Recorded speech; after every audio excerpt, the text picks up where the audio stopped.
एक तूफानी रात माया अपने छोटे से अपार्टमेंट में अकेली थी। अपने फोन पर स्क्रॉल कर रही थी। बिजली की गड़गड़ाहट खिड़कियों को हिला रही थी और लाइट्स बार बार झपक रही थी। अचानक बिजली चली गई और पूरा कमरा घने अंधेरे में डूब गया। माया ने एक मोमबत्ती जलाई जिसकी हल्की रोशनी दीवारों पर लंबी परछाइयां डाल रही थी।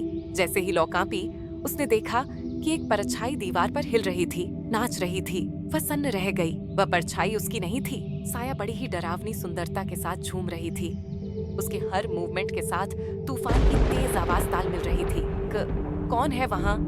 माया ने कांपते हुए पूछा। साया रुक गई। धीरे धीरे उसका सिर माया की ओर मुड़ा। उसका कोई चेहरा नहीं था, फिर भी माया को लगा जैसे उसकी नजरें उसकी रूह तक घुस गई हों। मोमबत्ती की लौ फिर कांपी और साया का आकार बड़ा हो गया। वह पूरे कमरे में फैलने लगी और उसके हाथ माया की ओर बढ़ने लगे। डर से कांपती माया ने मोमबत्ती बुझाने की कोशिश की, लेकिन एक ठंडी हवा ने उसे पहले ही बुझा दिया। पूरा कमरा अंधेरे में डूब गया। अंतिम आवाज जो माया ने सुनी वह थी कदमों की धीमी आहट जो उसके पास नाचते हुए आ रही थी। जब बिजली वापस आई तो माया गायब थी। कमरे में केवल उसकी छवि दीवार पर दिख रही थी, जैसे वह नृत्य करते हुए वहीं कैद हो गई हो।